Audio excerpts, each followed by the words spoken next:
नमस्कार दोस्तों, नमः शिवाय। जीवन ज्योति चैनल में आप सभी का हार्दिक स्वागत करती हूं। दोस्तों, आज बात करूंगी सुंदरकांड पाठ के विषय में।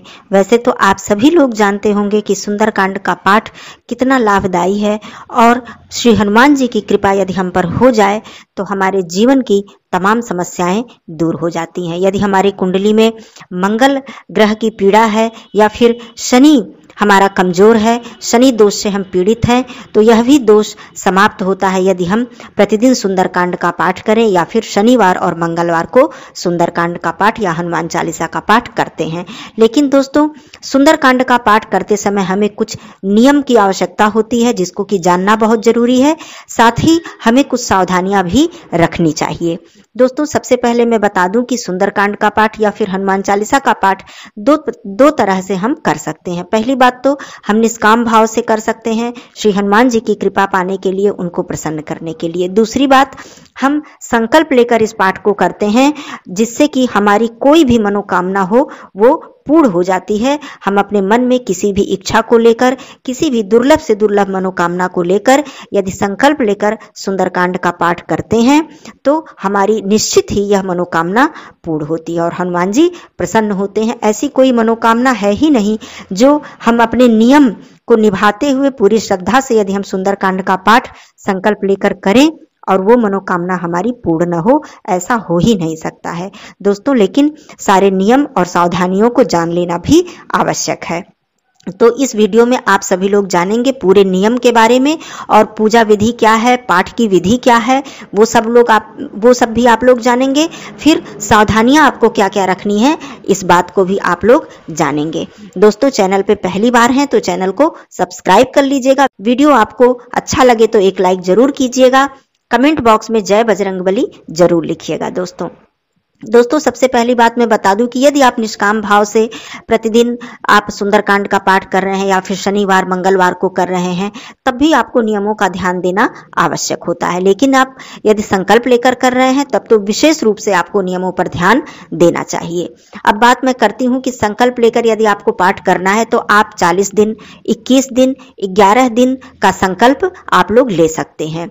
और ये जो संकल्प लेकर पाठ शुरू किया जाता है, इसे हम किसी भी माह के शनिवार और मंगलवार से हम इसको शुरू कर सकते हैं। चाहे तो शुक्ल पक्ष से या फिर कृष्ण पक्ष से भी शुरू कर सकते हैं। यदि आप चाहें तो शुक्ल पक्ष से ही शुरू करें। तो ये तो बात हो गई कि कब हम लोग पाठ शुरू कर सकते हैं। अब ये आपकी क्षमता और श्रद्धा के ऊपर निर्भर करता है कि आप 40 दिन का संकल्प लेते हैं या 21 दिन का या फिर 11 दिन का, क्योंकि बीच में वो पाठ फिर खंडित नहीं होना चाहिए। आपको इतने पाठ पूरे करने ही होते हैं। अब आइए आगे का नियम मैं बताती हूँ। दोस्तों, सबसे पहला नियम मैं बता दूं कि जब आप संकल्प लेकर पाठ शुरू करते हैं तब आप जिस समय वो पाठ, पहले दिन जिस समय आप पाठ शुरू करें, चाहे संध्या के समय हो या फिर सुबह का प्रातः काल का समय हो, तो आपको प्रतिदिन, मतलब जितने दिन का आपका संकल्प है उतने दिन उस पाठ को उसी टाइम पे आपको करना है। कहने का मतलब, संध्या को आपने शुरू किया है तो प्रतिदिन आपको संध्या के समय ही करना है। उसी समय 5 मिनट 10 मिनट का इधर उधर हो सकता है, लेकिन आपको समय वही रखना है। और यदि आप प्रातः काल शुरू किया है आपने तो प्रातः काल ही करना है। आपको इस बात का बिल्कुल ध्यान रखना है। अब आइए मैं विधि की बात बता देती हूँ।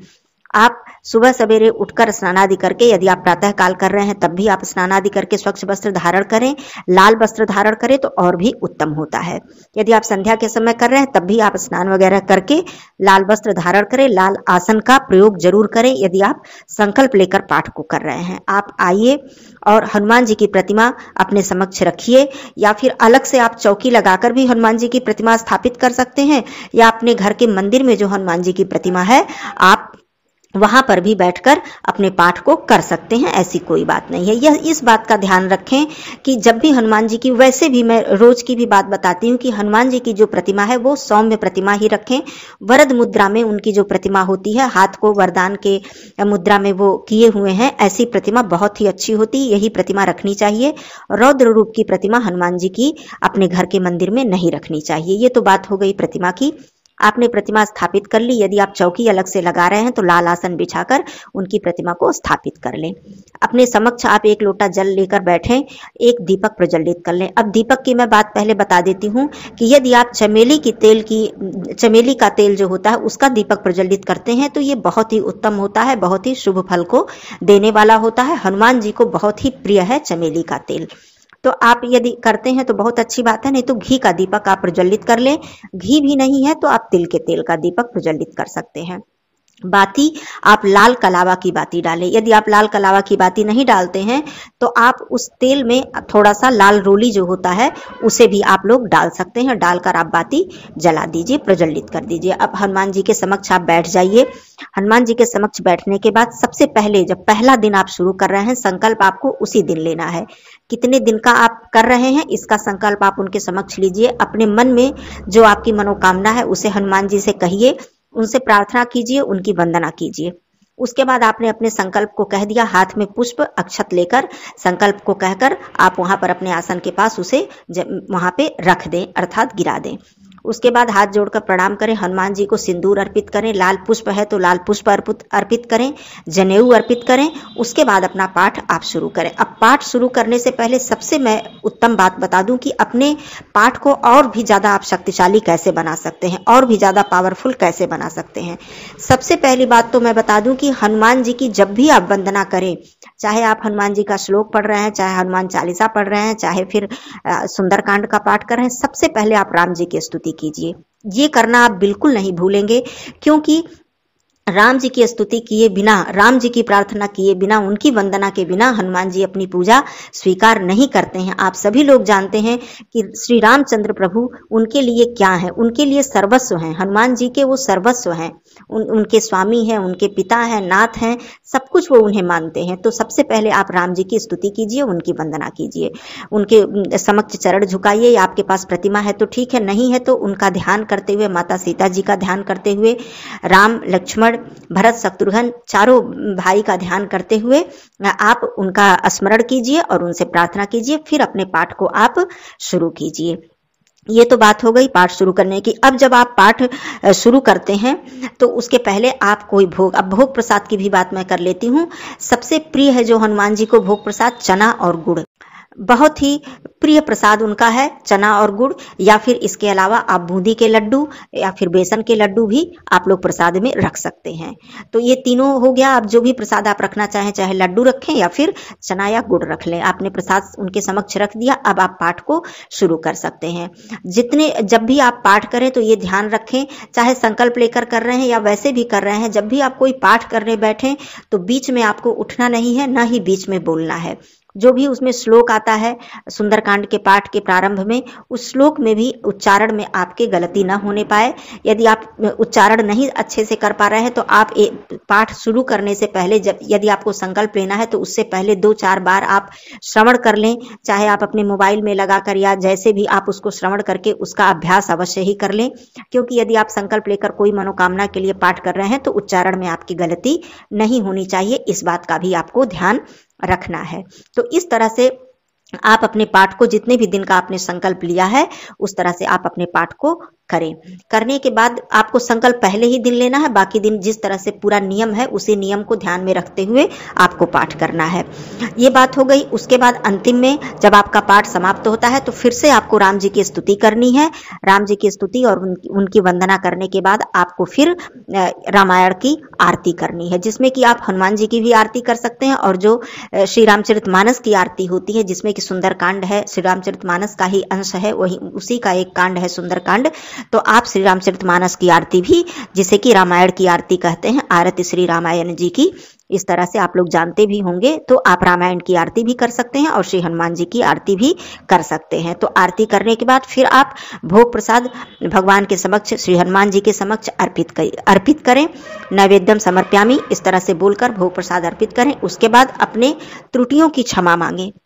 जो भी आपसे गलती त्रुटि हुई है उसे आप क्षमा मांगें। क्षमा मांगने के बाद अपने आसन के पास थोड़ा सा जल गिराकर उसे अपने नेत्रों में और अपने मस्तक पर लगाकर तब वहां से उठें।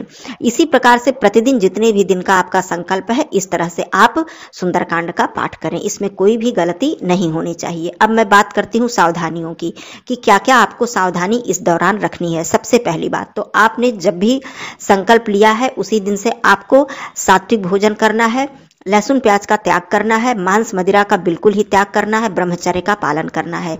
ये बात मैं बता रही हूँ कि यदि आपने संकल्प लेकर पाठ करना शुरू किया है तब निष्काम भाव से आप पाठ कर रहे हैं तब भी आपको जिस दिन आप चाहे मंगलवार या शनिवार या पूर्णिमा अमावस्या जिस दिन भी आप पाठ कर रहे हैं उस दिन आपको इस बात का ध्यान रखना चाहिए कि श्री हनुमान जी का पाठ करते समय करने से पहले ब्रह्मचर्य का ध्यान जरूर रखना चाहिए। ये नियम है, लेकिन संकल्प वाली बात जो मैं बता रही हूँ इसमें तो बहुत ही ज्यादा आवश्यक है।